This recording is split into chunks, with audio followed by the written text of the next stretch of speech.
My tools are diet, exercise, behavior change. And so from that point of view, it's okay, what is my trigger and how in the world am I going to decouple my response from that trigger? And in some cases, I think it might be just finding an acceptable stand-in for now, that maybe we aren't going to necessarily stop eating entirely, but what's something that I can put in place that's a better choice from what I'm currently doing? Hello and welcome to the Consistency Project podcast. My name is Patrick Cummings. As always, I'm here with E.C. Sinkowski. Every week on the show, we aim to simplify the science of nutrition, health, and fitness, cutting through the noise to focus on the principles and practices that will help you perform better, feel better, and live better. Thanks so much for tuning into the show this week. Hey, EC, how are you? We're going to hack hunger, I think. We're going to do it. We're going to explore the many multifaceted reasons why we eat. Finally, a couple years in, we're just going to go right to it. Why are we eating at all? We're going to focus on the distinction between hunger and appetite and how cravings fit into the picture. And we'll challenge some common beliefs regarding blood sugar levels and insulin's role in hunger, highlighting the surprising satiating power of foods like potatoes. That's right. Team potato over here. That's right. Before we jump into that conversation, though, just a quick reminder about the 3 Pillars Method Masterclass. You hear us talking about it a lot because it's happening again soon. Jump in before April 17th.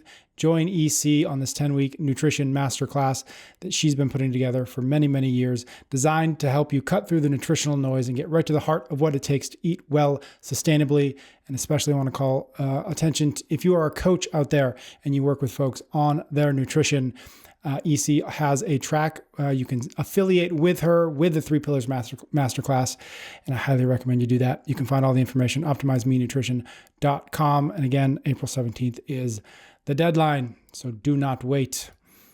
All right, hunger. Let's start with let's start with what the heck is hunger? That's probably a good one. What are we talking about? I think there's a lot of different reasons why we eat. And I think people often think hunger is the reason why we eat. It certainly is one of them, but it's not the only one, right? So when I talk about hunger, it's the need to eat for fuel, right? We need this energy from the macronutrients to breathe, to have a heartbeat, to think, to move our bodies. There is this survival need to eat, of course, and hunger is to make sure that we have the energy present to allow all those processes to take place. I would suggest that for a lot of us in the modern food environment, that's probably not always the primary driver for why we eat. We also eat because we want to eat. And so appetite is the desire to eat. And I really liked how the Gibbons paper in the show notes explains appetite. Quote, appetite forms a bridge between the internal and external environments and therefore has both biological and behavioral psychological aspects. It's not just the internal metabolic need to eat, it incorporates all the influential factors on what to eat and how much to eat, end quote. And so that also means that cravings fall under this definition of appetite. And cravings are when we want this, specific food. And so a good distinction between, okay, well, what's hunger and what's appetite or what's hunger and what's cravings is when you're hungry, you're really willing to eat anything. Cravings are when you aren't hungry for the chicken or the fruit already prepped in your fridge, but you are, quote, hungry for the chocolate cake, right? Another distinction is hunger comes on relatively gradually. And again, it's about this metabolic or the body's need. And appetite or cravings tend to come on more suddenly. It's in the brain versus the body, and it often is caused by a trigger. Now, the trigger can be lots of different things, from boredom to anxiety, to stress, to environmental cues, to social cues. I was looking at a study, it was kind of interesting, where people ate more when the tables were set for a meal versus when it was like paper plates and paper napkins, implying it was more like a snack, There's also the observation that people tend to finish what's on their plate, even if they don't like it, right? They tend to eat what they're served type of stuff. And so those are a couple examples of environmental cues that can really affect how much we're eating, even though the body doesn't necessarily have a need for that food. So again, hunger is not the only reason we eat. And I think that solving nutrition would be a lot easier if we only ate based Right. on need. But instead, we have all of these psychological and behavioral factors that come into the equation for why we eat. And so I think, if we go with a title here about like hacking hunger as the title of this podcast, it's a little bit of clickbait in the sense of, in cases of true hunger, we probably just need to eat. Mm-hmm.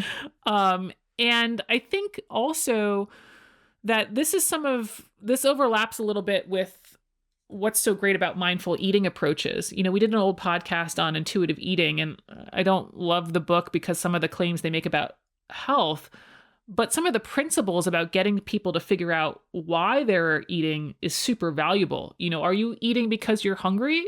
Or are you eating because you're tired? Or are you eating because you just want a break from your computer screen? I mean, I know there's countless times I've walked into the kitchen because I just didn't feel like dealing with the next thing on the to-do list, right? So I think hacking hunger for a lot of people is more about hacking why they are eating when they aren't hungry. Mm-hmm. And that's where they can make significant change than necessarily trying to have willpower when they are legitimately hungry. Mm.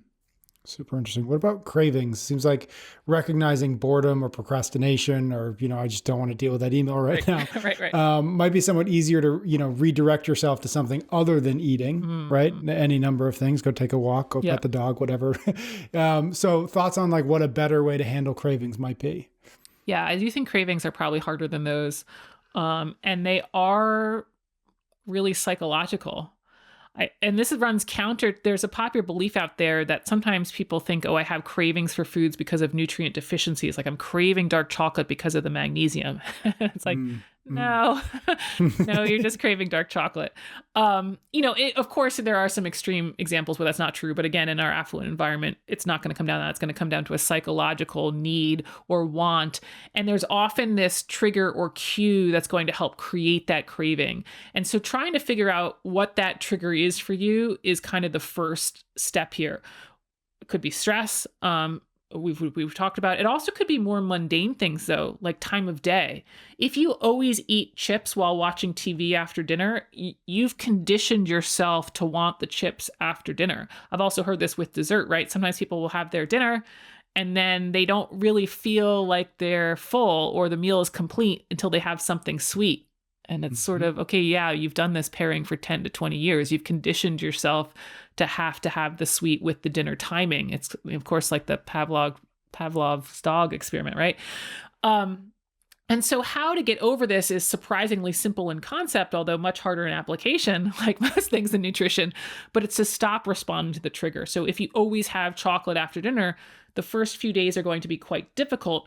But after a period of weeks, when you've kind of separated this conditioning or the pairing, you're not going to have that same craving. It's going to be like the craving is lost. And, if it were so simple to stop the response from the trigger, I don't think we would have the obesity epidemic. And because there's so many different things that are influencing why we want to eat. And semaglutide, which we've talked about before, a popular weight loss drug, it helps kind of dampen your appetite. I can't prescribe drugs as a nutritionist. So from my point of view, my tools are, diet, exercise, behavior change. And so from that point of view, it's okay, what is my trigger and how in the world am I going to decouple my response from that trigger?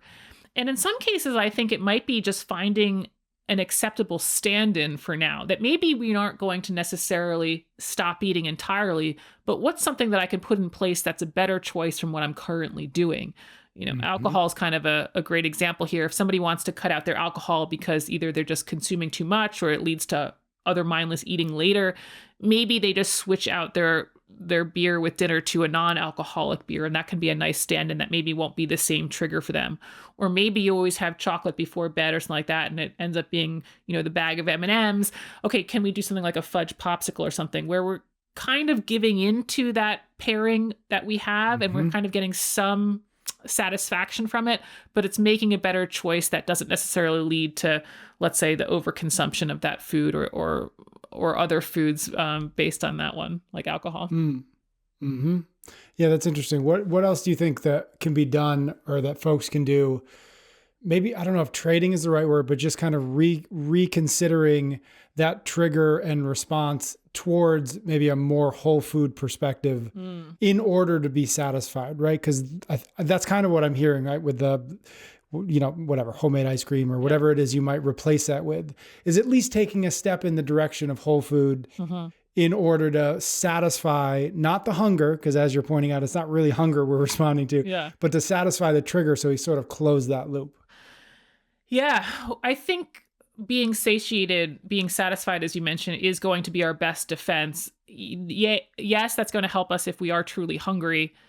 But I also think that's going to help with some of the cravings. Now, being satisfied is not necessarily going to end all of the cravings. I'm sure people have had a very filling meal, but they always can still find room for dessert sometimes, right? So Not me. That may not happen. I can't say that this is going to be a foolproof method against cravings, but it certainly is going to help if you're feeling full and satisfied that you're probably going to have less of those cravings. Okay, so what are the ways that we do that? No surprise, we're going to fill up on whole, unprocessed foods that we've talked about before. But I wanted to bring up a few studies to help kind of illustrate this point beyond what we've said already about things like the 800-gram challenge and lazy macros. So the first one is this whole paper in the show notes. They gave test subjects 240 calories of 38 different foods. And they measured different parameters and behaviors kind of for 2 hours plus after giving them these foods. And one of the things that they measured was what they called the satiety index for these 38 different foods. And they classified them in 6 different categories of like fruits and bakery products and snacks and sweets, which are kind of the same, and protein-rich foods and carbohydrate-rich foods and breakfast cereals. And out of all of these 38 different foods, the most satisfying food by a landslide, even above fruit, even above protein-rich foods, was potatoes. And I wish this is when our podcast had like visuals. I guess YouTube does a little bit, but the graph for how satisfying potatoes were compared to everything, it's like so above and beyond all of the possible foods, how much of a front runner it was, right? Which is sort of awesome because we all love potatoes, right? Oh, and this is the other important thing. It wasn't French fries. They also tested French fries, and those were way, way, way less satisfying. So we're talking about like boiled potatoes here, right? Yep. But then when they started to try to look at, okay, potatoes, amazing. But when they were looking at the trends of what was more satisfying than not, what they found was that the greatest predictor of satiety was the serving size of food, which really comes down to the caloric density because they were giving each of these people 240 calories of the same food. So for 240 calories, how big of a volume did they get? And so that was the biggest predictor, and no surprise, our less calorically dense things are going to get bigger serving sizes. We've heard about this before. But then they were also looking at, okay, well, let's just beyond the serving size or the exact food, let's look at some of the nutritional characteristics. Turns out that water, fiber, and protein content predicted whether or not they would be more satisfying. And then the calorically dense items, particularly those that were very high in fat, were not satisfying. Sounds a lot like what we promote here with the 800-gram challenge and lazy macros, that if we make those the cornerstone of the diet as foods, not liquids, which tend to be less satisfying, but having those filling foods with water, protein, fiber, we end up being more satisfied. Okay, so now that we're all on Team Potato again, yes, or still, there is something kind of counterintuitive to some things that we've heard, that I've heard over the years, about kind of the effect of blood sugar spiking and insulin, in that we don't want carbs and sugar because of the blood sugar spikes, because then you get hungry and you want more sugar. Like there's this like perception of there's this doom loop. And that's why we want to avoid something like, or things like potatoes. How does that play into this? Yeah, I believe that for some period of time as well, that, you have these blood sugar spikes and crashes, and then you're just so hungry for the next blood sugar spike. The literature doesn't really show that that's true. That hunger isn't really based on blood glucose or insulin when within normal levels. So many of our listeners have heard me recommend that book, The Hungry Brain by Stephan Guyenet. And so he's got a paper in the show notes, not part of the book, but summarizes this quite well. Quote, meal onset is not causally related to preprandial, meaning before the meal, blood glucose or insulin levels within normal physiological range. Yet the notion that low glucose or elevated insulin levels drive feeding behavior and promote fat gain remains widely popular due largely to the marketing of commercial diet plans based on the glycemic index or reduced carbohydrate content, end quote. So, basically he's saying there that it doesn't matter what the insulin or glucose levels are in terms of what the person's going to eat next. And here's some of the evidence for that. So I mentioned that study by Holt. They had a second paper that was off of that same experiment where they gave these 240 calories of 38 different foods to people. They also, in that experiment, besides rating the satiety, they took blood samples every 15 minutes for 2 hours to measure blood glucose, to measure the insulin. And they also then, at the end of the 2 hours, gave them free access to food to see, okay, well, what are they going to eat? So they ate this potato. How much of other food are they going to eat 2 hours later? They gave them this bagel. How much of the other food are they going to eat 2 hours later? And so they were trying to see, okay, how do the blood glucose and insulin levels predict how much that they're going to eat? Well, in terms of satiety, in terms of how full the people felt, there was no significant relationship to their glucose or their insulin levels. So it didn't matter if glucose or insulin was high for the person to feel satisfied, which makes sense again in light of what I said about the potatoes. We know that those are kind of higher in carbohydrates, and yet they were the most satisfying food.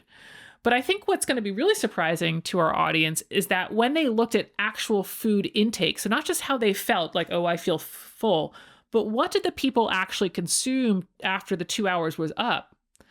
The test foods with a higher insulin response were associated with less or lower food intake, which led the researchers to conclude that higher carb intake foods were more satisfying than high fat foods. And this wasn't a fluke. There's a Flint paper in the show notes, which is a meta-analysis pulling together research from 7 similar studies like this test food kind of idea.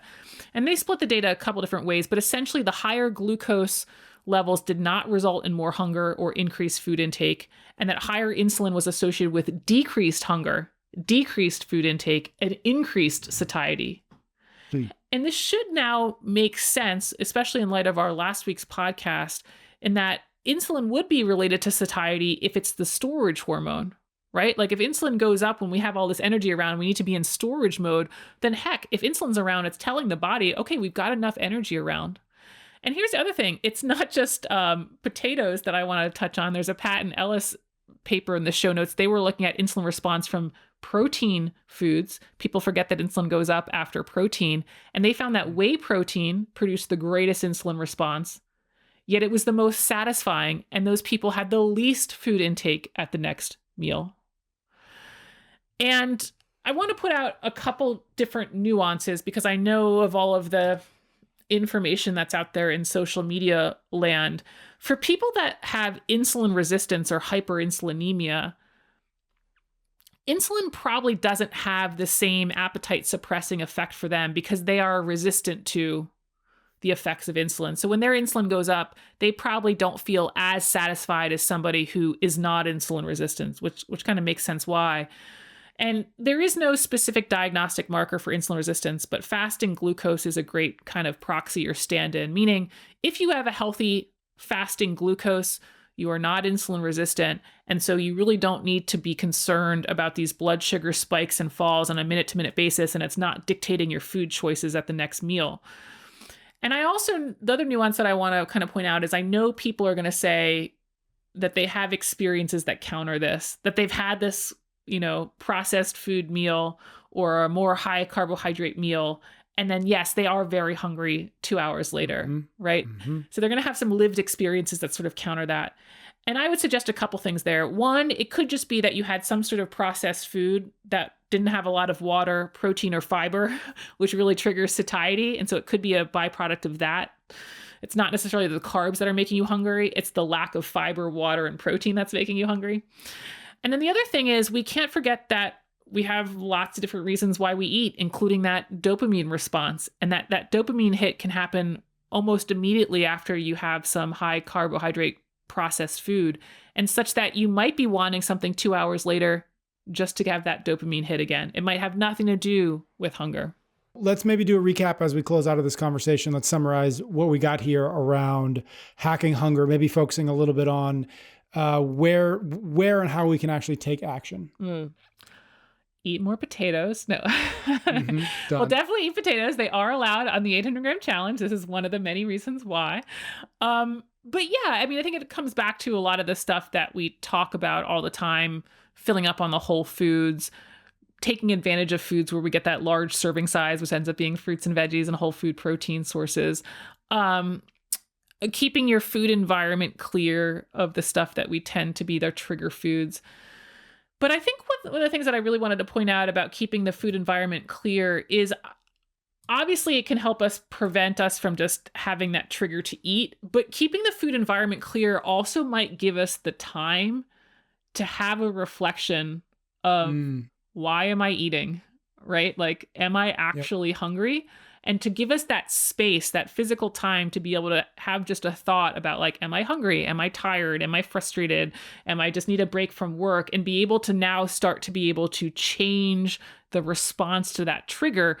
Because if we keep having such a quick pairing between, okay, I'm stressed out and eat, we're never going to have kind of a way to start getting our habit changed. And so that is another thing that I like to point out about the food environment. It's not just, okay, we want to decrease the calories but it's giving us the time to now be able to try to insert another response to that trigger. Yeah, that's really interesting. I can't help but think about if we could also create that space for our our need for our seeking of things like social media or anything else on the internet, right? If we can figure out how to create enough of a gap that the moment you're bored or stressed or anxious or whatever, the phone isn't in your pocket and it's not one swipe and all of a sudden you're on Instagram or TikTok or whatever. If you can create that little buffer, then you can actually ask yourself, oh, why am I stressed out? Why am I anxious? Am I actually all those things? Like it's such a good point to remind us that like we don't live in an environment that's really built for our success in these ways. We live in an environment that's in fact like over indexing towards convenience and ease and all these other things. And so we have to work really hard to remove those things from our environment because everybody keeps trying to jam them back in there. Totally.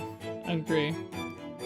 Super interesting. Thank you, EC. Thank you, everybody out there, for listening. Thank you for your ratings and your reviews. Thanks for sharing the show with your friends.